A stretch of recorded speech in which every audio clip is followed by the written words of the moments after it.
We have traveled down a very long road of nomenclature within the world of alkenes and alkanes, by the way, because this was somewhat a review of those nomenclature rules as well. But we've now come to a point where we need to turn our focus to something else that is as important in organic chemistry, and that's reactions. Well, we're not going to fully talk about reactions yet. Yay! We'll celebrate. All right? That's good news. That's good news to hear, because honestly, if I wrap in reactions into this lecture module, as well as everything else that you've learned so far in this lecture module, you're not going to be a very happy camper with me. So, what we'll do is we'll throw out some terms. That way, we're bracing ourselves for the tide that's getting ready to come in. All right, so when we brace ourselves, we have some terminology that we're going to have to learn and get acquainted with, so that way the next lecture module is not going to be as abrasive. So one of the things I want you to understand is that there's a million organic compounds that are out there. Okay? We have devised the system with nomenclature, especially in the world of IUPAC, that we can name many of them if we use the rules of IUPAC that they've set forth. Now, we've only talked about alkanes and alkenes. We've not talked about really too much of anything else other than a random alcohol group or an amine group or an alkyl halide group and so forth. So millions of organic reactions. And the question that most people have is that they say, how on earth can we memorize all of these? Well, the answer is you don't. You don't memorize them. Okay? You have a set of rules, and you follow those set of rules in order to name the molecules.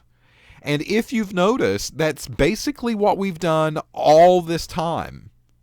I've laid out a set of 1, 2, 3s, and you followed it. So when we get to the world of reaction, there's still millions of molecules that are out there. And then people come around and they say, how are you expecting us to memorize all of these reactions? Well, I don't. That's not what you do. That's not what you do in organic. And if you have instructors that tell you to do that, and I've had them, oh, well, you've just got to memorize this. Well, no, that's phony. That instructor doesn't even need to be teaching. Because organic reactions should be treated just like organic nomenclature.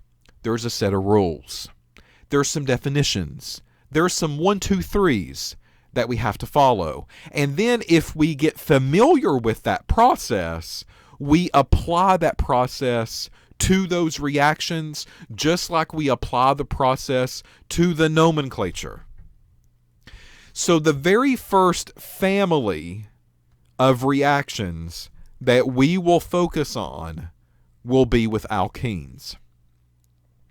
Now, all these families will have functional groups. That's typically what we would call this. You've heard me talk about this term before, functional groups. So a functional group would be an alkene, and we're going to talk about the reactions with that functional group. We call it functional group because it does a function. It does something for us. And it does it in the same way no matter what type of molecule that it's on, for the most part. Well, another functional group would be OH. Guess what, people? We have alcohol reactions. There's a whole chapter on them in your text. So I look at those alcohols and I begin to question, what are the rules? What are the 1, 2, 3s? Because that alcohol rule, the playbook, will apply to everything that has OH on it. All right, well, another thing that we've talked about were things like ethers, RORs. That's a functional group because they do the same function. And that function is the same no matter how big or how small the molecule is. So if we understand the playbook for ethers, then we can apply that to all of the reactions that ether will take place in. But it really should be simpler than that. Because now what I'm trying to tell you, Oh, well, don't memorize millions of organics and those reactions, but he wants me to memorize maybe 20, 30 different functional groups and all of the reactions that those do. No, it's not. It doesn't happen that way. We like to individualize. We like to put these into separate compartments, and we like to talk about them all at one time. But the basics are still there. We need to learn the basics. And then I can take these basics and apply them to the alkenes. I can take the basics, apply them to the alcohols. I take the basic, I apply it to the ethers and all of the other functional groups that we might talk about from this point on. And then the only thing I have to do is learn, not memorize, learn the little tweaks, the little bitty exceptions that these families might bring to the table. The little things that make them special. You know, what do they like? What do they hate? Once I know that, I still apply the basics of the reactions to the organic reactions, and they work. They work. So in order for me to start this conversation, we're going to introduce two terms. And the first term is called an electrophile. And the next term is called a nucleophile. All right, so I'm going to be all formal. Gosh, who would have expected? I'm going to be all formal here for a minute. And I'm going to give you proper definitions of electrophile and nucleophile just to show you that I can do it. If this is the organic class that you really want, well, stay tuned. I'm getting ready to give it to you. All right, so here is my formal instructor coming out. Oh, well, the electrophile. The electrophile is an electron deficient atom or molecule. And they're also referred to sometimes as Lewis acids.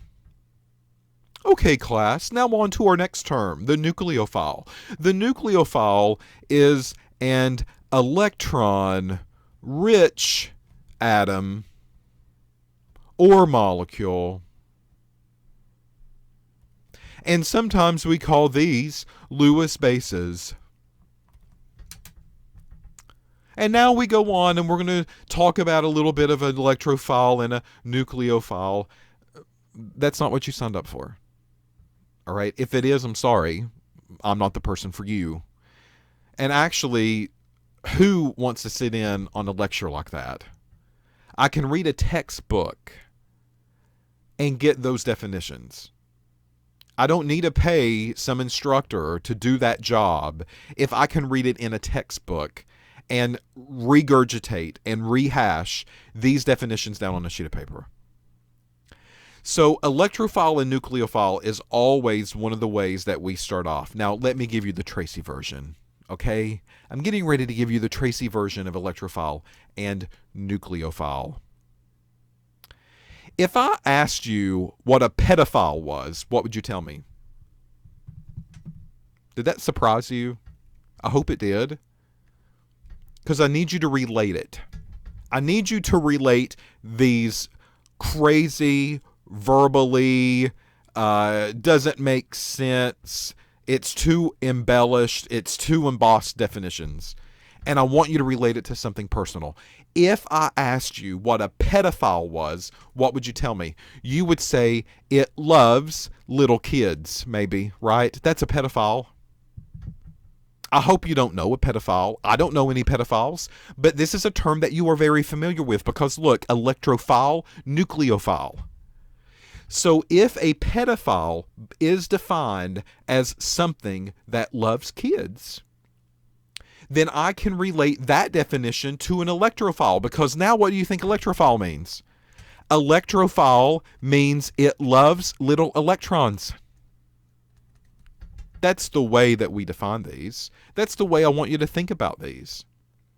Nucleophile. What does that mean? Nucleophile means that it loves to be neutral. I see the phile in that word as well. This is really how organic chemistry needs to be introduced. Why don't more people do it? I have no clue. Maybe they're afraid to say it in today's environment. I don't know. But now that you can relate the term, as crazy as it sounds, pedophile, with the terms electrophile and nucleophile, these definitions now maybe make a little bit of better sense to you. I think I like the version that says an electrophile means it loves electrons versus an electron deficient atom or molecule that's also known as a Lewis acid. Please give me a break. That's not what we're after. That's not what we want. So electrophiles are electron loving. Nucleophiles are neutral loving. Sometimes we say electron haters. But because we're in the loving mode, we'll keep those definitions basically the same. Let's take a look at some examples. Here we go. Here are examples of electrophiles. Remember, electrophile, pedophile. Pedophile loves kids, and it's illegal. Electrophile loves electrons. So all of these that you're seeing down below, they love electrons. How do I know that? Well, first off, these first two examples are positive. I see that right there.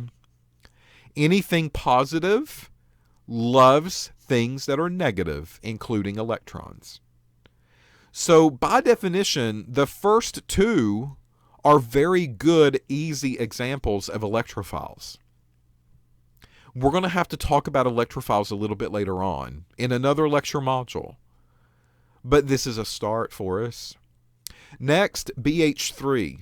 All right, so BH3, there we go, there we go, there we go. And this is classified as an electrophile. Why? Because as of right now, there's no dots or anything written on this structure. There's no charges or anything written there. Well, this boron could take another 2 electrons, couldn't it, to get an octet of 8? So that also would love electrons if it had the possibility of getting them. So because they can accept a pair of electrons, BH3 would also be termed as an electrophile. Notice up here at the top, we said electrophiles, Lewis acids. Okay, that's what we just said. That's what we wrote down. Over here to the right-hand side, these are also electrophiles. The reason is because this bromine has 7 electrons. All right, it really would like to have that 1 in order to get to an octet. It really would love that electron. And because of that, it's an electrophile. If I look at this OR group, well, normally, if this is the way that this is written, oxygen right now, formal charge is kind of crazy. It would need an extra electron to get that octet in place. Look at what I just said. It would really love that extra electron. Therefore, this is also an electrophile. It doesn't have 8. It's close to it. It has 1, 2, 3, 4, 5, and then 1 from that bond, which is 6. It would really like to have 8. All atoms would like to have 8 for octet rule. So by definition, it could also be an electrophile. It's electron loving. What about nucleophiles? This is what nucleophiles look like. Nucleophiles are electron hating, or they would like to become neutral. So what I see here with this OH group is it has a negative charge on it. That negative charge, it does not love electrons. If electrons came around, that negative charge is going to repel those negative electrons, and they hate each other and they run away. Nucleophiles are kind of like cops to the pedophiles. So the OH group would be a nucleophile. The chlorine that we've drawn here on the slide, that chlorine has a negative charge. That negative charge repels electrons. It is not electron loving. So because of that, it is a nucleophile. If I look at the NH2, the amine group, that's called methylamine, by the way, right? You should know that. That's methylamine. We can name it. We talked about that in Module 3. Well, if I look at that nitrogen, there's not full-blown negatives on it, okay? There's not full-blown negatives that are drawn. But look, it's got a free set of electrons here. Those electrons are going to be partially negative. They are negative. And if another set of electrons that are negative decides to come into this picture, then they're going to repel. They're not going to want to get near that nitrogen with a full set of electrons already on it. So it's electron hating. It doesn't want to take in that electron or electron pair. It already has them. So that's a nucleophile. If I look at the water molecule over here, same kind of story. I get two sets of electrons there. Well, if another set of electrons came into the picture, well, the definition of an electrophile is electron-loving. This is not electron-loving. There's already electrons that are present. Another set of electrons that are coming in, it's going to get repelled. Therefore, it meets the definition of a nucleophile. So let's take a look at an example. Here we go. Which of the following are electrophiles and which of the following are nucleophiles? This is what I want you to think about first. Right now, this is as far as we're going to go with it, as far as labeling it. This will become much more important later on down the road when we talk about reactions. So with this problem, electrophile means electron-loving. Does this H minus want electrons? No, it's negative. Does this CH3O minus want electrons? No, it's negative. Does this CH3C triple bond CH want electrons? No. How do I know that? Because this is a very electron-dense part of the molecule. This is a highly negative area. Because of that, it's not electron-loving. Sorry. What about this one? Is this molecule electron-loving? Yes, it is. This is an electrophile. It's a positive charge. What about this NH3 group? Is that electron-loving? All right, well, we've got to make some assumptions here. If it's like NH3 like this with a free set of electrons, well, that's a free set of electrons that's coming in. That's its formal charge, right? So because of that, there's a free set of electrons. An incoming electron pair will come into the picture. It sees that electron pair. It's negative. That new electron pair is negative. It repels. It's probably not going to be an electrophile on me. That also means that all the other ones, except for that one, are probably going to be nucleophiles here. Nucleophiles mean electron hating. Or nucleophiles would love to get out of the negative charge. They want to become neutral. And all of those other possibilities are going to be nucleophiles for me. So you've just done the first task in organic that many people have confusion with. They don't really understand the difference between electrophile and nucleophile because it's never really explained to them, I think, in a way that I just did it to you. Pedophile loves kids. As horrible as that sounds, it's the easiest way for me to get my point across. Electrophiles love electrons. Nucleophiles love to be neutral. Therefore, they want that negative charge out of there. They want the negative charge gone. And they're going to be able to take anything that they can take in order to get rid of the negative. So now let's take this concept another step further. Let's look at alkenes. All right, over here I've got something random. Over here I've got something random maybe. Let's take a look at that double bond. So with this double bond, is this an electrophile or is this a nucleophile? How do we classify alkenes? Well, I hope that you can give me an answer. If you can give me an answer, you've just almost mastered the first step of reaction theory that a lot of people have problems with. If you look at this molecule and you say, oh, there's a double bond, this is an electron-dense core.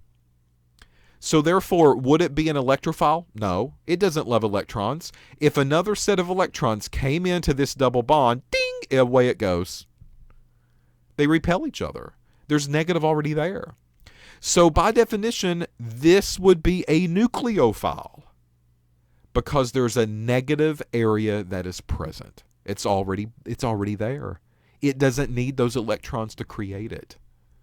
So alkenes are classified as a nucleophile. All right, now let's take this another step further. We're on a roll. This nucleophile, aka double bond, can react with something else. Under the right circumstances, it could react with something else. And this will form products for me in organic chemistry. Well, what does it react with? Well, anything. It can react with anything that it wants to react with. But more importantly, it has to meet the definition of anything. What do I really mean by that? Well, a nucleophile will always react with an electrophile. You got to have both. You got to have both for reactions to happen.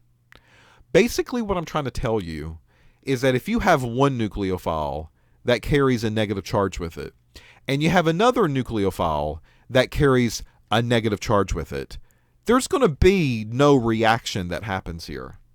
And the reason is that those negatives are not attracted to each other. They hate each other.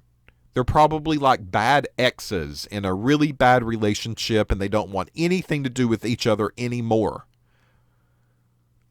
They only see each other occasionally out on the street, out in the store. Who knows? But nothing's going to happen anymore. No products are going to get formed. The only way reactions happen in organic is if you have both. You have to have a nucleophile and you have to have an electrophile. And if you have that set up, then you do get products. Maybe one product, maybe two products, maybe 10 products. I don't know. But you have to have that set up. And that is why I say anything is okay here if it meets the definition of an electrophile. There's tons of them that are out there. There's tons and tons of choices. We're going to see some of those choices as we go through in the next lecture module and, throughout the next handful of weeks in the class. This is what we're going to be talking about. We've got a nucleophile. It reacts with an electrophile. What kind of nucleophiles do I have to have? Any of them, as long as it meets the nucleophile definition. What type of electrophiles do I need? Any of them, as long as it meets the definition of electrophile. It works. Not a big deal. So, with that said, I'm going to stop this video here. We're going to pick up this topic in the next one. We might actually, who knows, we could finish it up in the next video. If not, maybe one more. So we're getting closer to the end of the lecture module. But we're just becoming familiar with reactions. That's the whole concept that I'm doing right now. That's it. I want you to be able to talk the language, because only then can we really have a conversation about organic that needs to be had.